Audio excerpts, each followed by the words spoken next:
Fans have called these baddies underdeveloped, but we think a good chunk of them still stand out. That's a hell of a lot better than some cheerleaders, let me tell you. Welcome to WatchMojo.com, and today we're counting down our picks for the top 10 Marvel Cinematic Universe villains. You're officially pardoned from life. Think you know the Marvel Cinematic Universe? Click here to take the new MCU trivia quiz on WatchMojo.com. It's pretty hard, but get it right and you could win a free download of our ebook, WatchMojo's 50 Most Influential Comics of the 80s. To play, click on the link in the description. For this list, we're taking a look back at some of the best enemies ever to come out of the MCU, based on how memorable their performance was, how relatable they are, and how well their schemes played out. We'll only be covering the movie villains, so television and Netflix baddies, like Kingpin and Kilgrave, are not eligible, no matter how memorable they may have been. Also, if you aren't caught up, there will be spoilers. Let's do this again sometime. Number 10, Obadiah Stane / Ironmonger, Iron Man. What are we gonna do about this? Obadiah Stane was the second in command at Stark Industries, and a good friend to both Howard and Tony Stark. Desperate to wrestle control of the company for himself, Stane tried everything he could think of to get rid of Tony. But that only amplified Tony's plans to have Stark Industries stop producing weapons.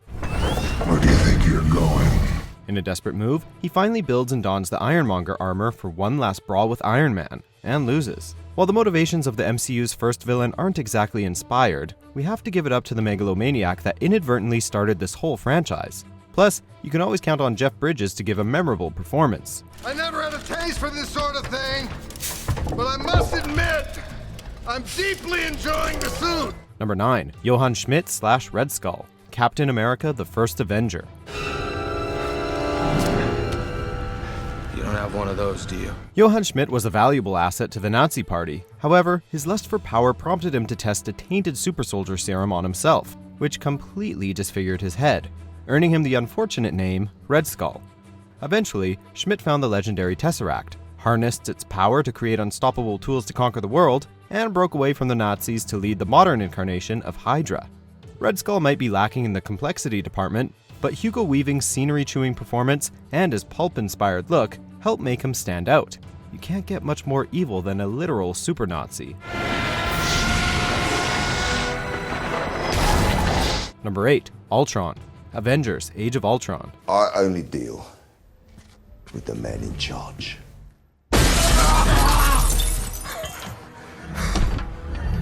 There is no man in charge. Using Loki's scepter, Tony Stark tried to create an artificial intelligence that could help maintain peace across the Earth, but what he ended up making was a genocidal mess. As quickly as he was born, Ultron gained sentience and the ability to evolve, build, and destroy. Unlike his comic counterpart, this Ultron isn't driven purely on twisted logic, but rather egomaniacal beliefs. While the Avengers were able to stop him, the casualties and destruction from his rampage would haunt our heroes for another year, and practically tear them apart, so his legacy lives on. That, coupled with the fact that he gets plenty of great lines, makes him one effective villain. I was meant to be beautiful. The world would have looked to the sky and seen hope, seen mercy. Instead, they'll look up in horror because of you. Number 7, Colonel Helmut Zemo, Captain America: Civil War. Now that you're standing here, I just realized there's a bit of green in the blue of your eyes. In the comics, Helmut was a purple mask-wielding German who followed in his father's footsteps as the Baron Zemo. In Civil War, he's a Slovakian colonel who lost everything during the Ultron attacks, and developed a bitter hatred towards the Avengers. Driven by revenge, Zemo worked from the shadows to frame Bucky, and dig up information from the past to achieve his ultimate goal, breaking the hero team apart from the inside. That's dead. Forever. While drastically different than his original counterpart, Zemo still maintains the Baron's scheming intellect, successfully orchestrating the final brawl between Cap and Iron Man. While he was eventually arrested, his devilish plot and understandable motivations make him a standout. So how does it feel? Spend all that time, all that effort, and to see it fail so spectacularly. Number 6, Adrian Toomes / Vulture, Spider-Man: Homecoming. The world's changing. It's time we change too. Toomes was the owner of a salvage company that picked up after the Avengers' messes, until it was replaced by Tony Stark's own damage control organization. Unemployed and desperate, he and his crew salvaged alien tech to sell as weapons on the black market. putting him on the super criminal path. Vulture is one of the more relatable villains because he's not some power-mad supervillain, but rather a businessman trying to support his family in a world that's evolving too fast. I'll kill you dead. That's what I'll do to protect my family, Pete. You understand? During their final struggle, Spidey saves his life, so Vulture repays him by keeping his identity a secret from those who could benefit from it. You've gotta appreciate a villain with a code. If I knew who he was, he'd already be dead. Number 5. Hela Odinsdottir, Thor Ragnarok. So he's gone. In addition to being the goddess of death and Odin's eldest daughter, Hela is a first major female MCU villain.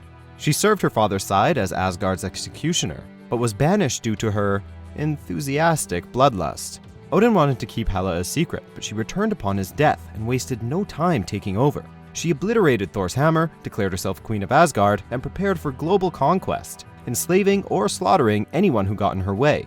I thought you'd be happy to see me.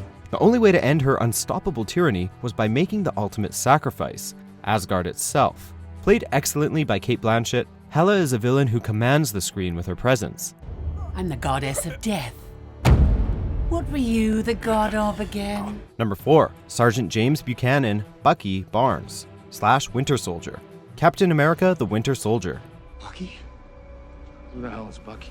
Bucky was Captain America's loyal friend since childhood. On one fateful World War II mission, however, he plummeted from a train to his apparent death. Turns out he survived, only to be brainwashed and made into one of Hydra's deadliest agents, the Winter Soldier. When he's brought out of stasis to assassinate Nick Fury, we eventually learn that he's been used as a covert hitman for decades. Thankfully, Cap eventually helps Bucky remember his old life, prompting him to leave and try to regain even more of his memories. A complex figure who blurs the lines between good and evil and forces a wedge between heroes, Winter Soldier added a whole new dynamic to the MCU. People are gonna die, Buck. I can't let that happen. Number 3. Eric Stevens Njidaka / Killmonger, Black Panther. The world's gonna start over. I'ma burn it all. Killmonger was the son of a traitorous Wakandan prince who was killed by the previous Black Panther, T'Chaka. Since that day, Killmonger has been driven by one goal, seizing the Wakandan throne as the new Black Panther and completing his father's dream of arming their oppressed brothers with Wakandan weaponry. Though his approach is extreme, consider his position. He lost his father at a young age and was left behind, hurt and alone. That stings worse than any of his self-inflicted scars. In the end, Killmonger dies peacefully, and his story inspires the Wakandans to connect with the outside world. Evil acts aside, he's the sort of villain whose perspective you can understand. What happens now determines what happens to the rest of the world. Number 2. Thanos, Avengers Infinity War. To challenge them is to court death. Beware the Mad Titan. Across his various limited appearances, Thanos has made his ultimate goal clear. Find all 6 Infinity Stones, harness their power, and ultimately court death herself.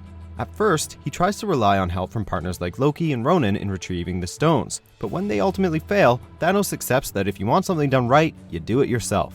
Fine. I'll do it myself. While the Warlord's role was limited before Infinity War, his slow-building story arc has already made him iconic within the franchise. Plus, he gets bonus points for inadvertently helping to create 2 of the franchise's greatest superhero teams. When I'm done, half of humanity will still exist. Before we unveil our number 1 pick, here are a few marvelous honorable mentions. You will never rule Xander. No. I will cure it! Grow and spread, covering all that exists until everything is me. Number 1. Loki Lofason, Marvel Cinematic Universe. You can't kill an entire race. Why not? Taking the number 1 spot is unarguably the most developed villain in the MCU.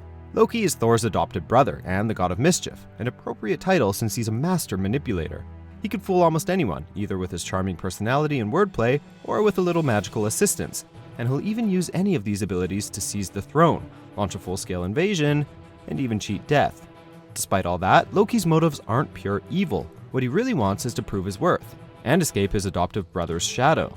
Who knows, with time, he could make for an even better anti-hero. Bold move, brother. Even for me. Do you agree with our picks? Check out these other great clips from WatchMojo and subscribe for new videos every day.